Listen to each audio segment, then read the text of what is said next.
Hello everyone, welcome back to our YouTube channel. In today's discussion, we discuss a very interesting question from the functional analysis part, and this question is asked in the GATE Mathematics 2026 exam. Okay. In this question, L2 0 to pi is a Hilbert space, means it is a complete inner product space, and the inner product of two functions f and g in the L2 space is defined in this way: integral from 0 to phi f of t g of t dt. This is the definition of the inner product in the L2 space, and the norm of f, L2 norm of f, we will write this symbol. This is the L2 norm of f is nothing but the inner product of f with f, and we are taking the power half. Okay. If you write it in integral form, it takes the form integration from 0 to phi f of t mod square dt whole to the power 1 by 2. Okay, this is the L2 norm of f. Okay, I hope that you all are well acquainted with this definition. Then here what is given here? T is an operator which maps from the L2 0 to phi to the L2 0 to phi, and it is defined in this integral form. Okay, and we have to calculate the value of 4 by 5 times operator norm of t, and the operator norm of t is defined in this way. This is the operator norm definition of operator norm of t: supremum over non-zero f, and all this f belongs to L2 0 phi, and we are taking the supremum of tf, L2 norm of tf divided by L2 norm of f, and f is a non-zero quantity, and this ratio is well defined. If we calculate the supreme value of this type of ratio, then it gives the operator norm of t. Okay, so we have to first calculate the value of the operator norm of t. After getting the operator norm of t, we can evaluate this value. Okay, so in our question it is given that t is a operator from the L2 space to the L2 space, and it is defined in this integral form, and by using the inner product, this integral can be write in this inner product form. Here g1 is nothing but the cos x function. Okay, and similarly this integral is can be rewritten in this inner product form, so it takes this simple inner product form. Okay, and if you look at this inner product form, it also says something more. Something more means here this inner product it is nothing but the value of the integration, and this integration is a definite integration, and it is independent of x. Okay, so this is nothing but a real constant, and this is also a real constant. So we are getting the linear real constant means if you change the perspective of your vision, then you will realize that it is sometimes of C1 times G2. C1 means constant, this inner product, and it if you write this constant as C2, so it gives G1, C2 times G1. So it is nothing but the linear combination of G1 and G2, means you are getting the TF, the function TF is nothing but the linear combination of two functions G1 and G2, and both these functions G1 and G2, G1 is nothing but the cos x, and G2 is nothing but the sin x, and we already know from the linear algebra that the cos x and sin x functions are linearly independent. So we are getting what?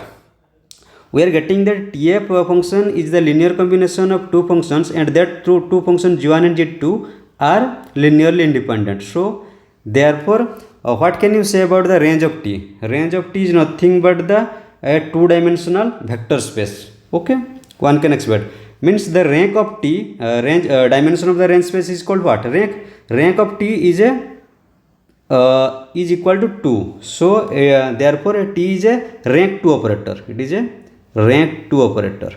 Okay, operator. This is a very nice property. Maybe in future it can be asked in any exam also. Okay, so let us skip that point.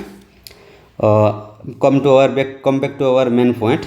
Our main point is to calculate the norm of T. Okay, and here G1 x is equal to cos x, and G2 x is equal to sin x, And if you note the one more thing is that the inner product of g1 and g2 is equal to 0 if you calculate, because the integration from 0 to pi cos x sin x, it gives 0, means the cos x and sin x functions are orthogonal to each other. Okay, it is a very nice property, it will be used.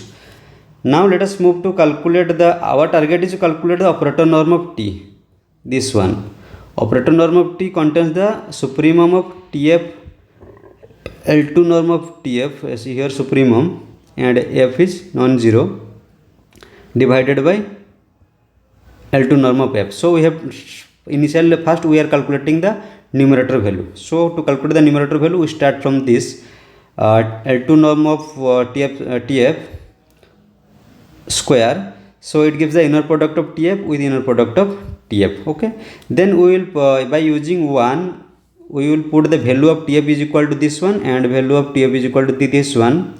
Next, since inner product is linear, we can separate individually, and it gives this term, inner product of this term with this term, what gives what?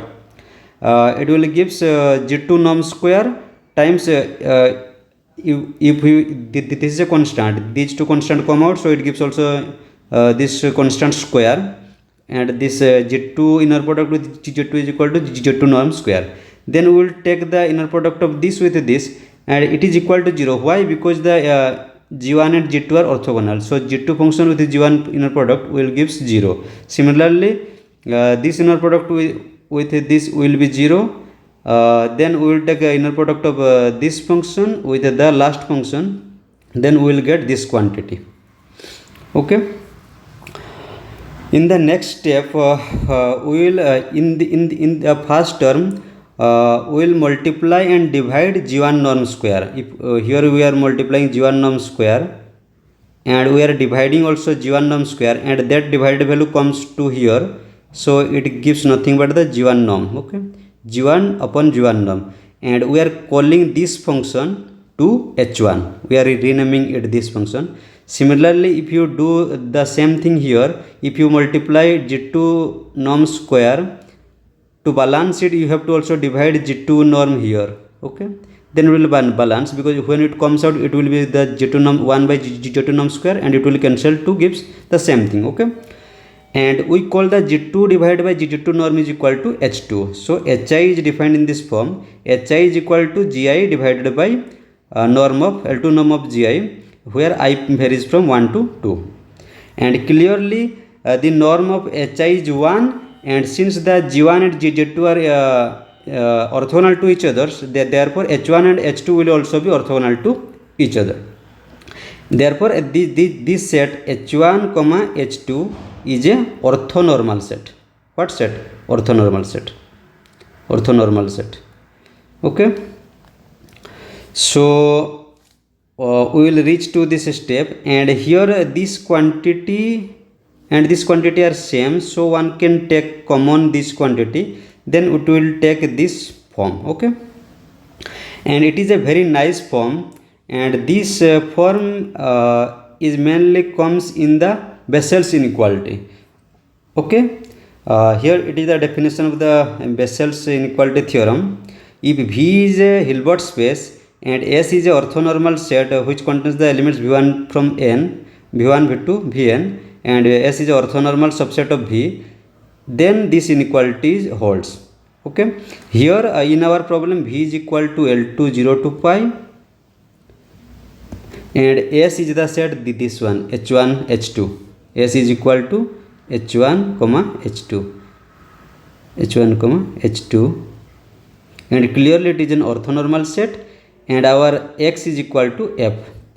So this then by using the Bessel's inequality, this sum can be bounded by the norm f square. Okay, so therefore this sum can be bounded by L2 norm of f square. Okay, so we are getting this inequality 2, and after taking the square root on the both sides, we will reach to this step, and this step is coming from the by using the Bessel's inequality. Okay, then if you take the f is a non-zero function, then we can divide the L2 norm of f on both sides to reach this step. After that we will take the supremum over such functions which are non-zero, then we will get this step, and this supremum value is nothing but the operator norm of t. Therefore in this inequality 3 we are getting that norm of t is bounded by the product of g1 norm with g2 norm. Okay, so we will get this inequality 3. Now we are searching for the reverse inequality, means our target is to show that t norm is equal to product of g1 norm with g2 norm, but we are getting one sided inequality. If one can show that norm of t is greater than equal to product of g1 norm with g2 norm, then we will say this thing. Okay, so our next target is to establish this inequality. So to establish this inequality, we take f is equal to g1 in equation 1. In equation 1 means here if you take f is equal to g1, it will be g1, so it gives the what, g1 norm square times g2, but here f is g1 and inner product of g1 with g2 is 0, so this second term will vanish. So we will get what, we will get this since this inner product is equal to 0, so we will get this 0, so we will get this thing. Okay, then we will calculate the value of the tg1 norm square, and it is nothing but the inner product of tg1 with tg1. So then we will put the value of the tg1, this one here and this one here, and here g1 norm square is a constant quantity, it is a constant quantity. If you take the common, it gives the g1 norm whole to the power 4, and remaining thing is g2 inner product with g2, so it gives what, norm of g2 square. Norm of g2 square is coming. Okay, then after taking the square root we will get these things. Since g1 norm is a non-zero quantity, since g1 is the cos x, so it is since g1 norm is non-zero, so we can divide on the both sides. So we will get this equality, and we know that norm of t is greater than equal to this. Why? Because norm of t contains all such ratio, but it is a 1 ratio, but norm of t contains supremum of all such ratio. Therefore norm of t is greater than equal to this 1 ratio, and this ratio is equal with this. From this we are getting that norm of t is greater than equal to product of g1 norm with g2 norm. So from 3 and 4 combining, if we combine equation inequality 3 and inequality 4, we will get that operator norm of t is equal to product of the g1 norm with the g2 norm.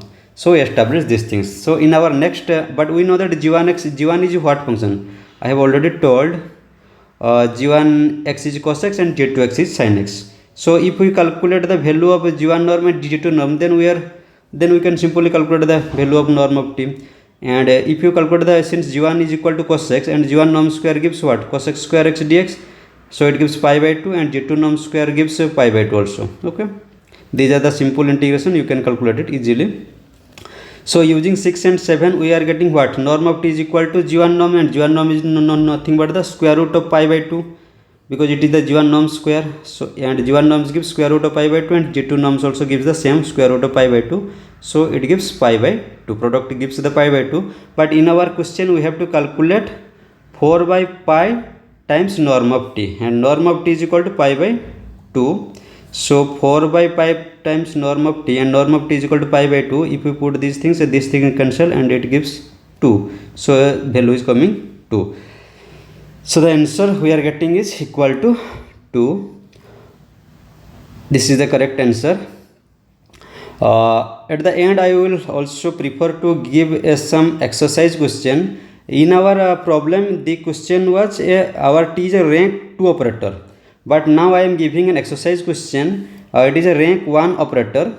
In this operator t is defined from the L2 space to L2 space, and it is defined in this general form g1x times integration from 0 to pi ft gtt dt, and if you write it inner product form, it will looks this form. And where G1 and G2 belongs to the L2 space, then along with this G1 and G2 satisfy this orthogonal property, then in this question you have to calculate the norm of T. And if you observe this definition of the operator, it is a rank 1 operator because it is a constant quantity. It looks like C1. Okay, means TF is equal to what? TF is equal to C1 times G1 norms, looking like this. Since C1 is any real constant, and it is the linear combination with G1, and G1 is only one linear independent function, so it is a rank 1 operator. Then you can here in the question it is asking that find the norm of T. I hope that you can solve by using the similar method to find the norm of T. It is an exercise question and it is a homework for you. Okay, I hope that you all understood the question very well. Thank you all. Bye bye.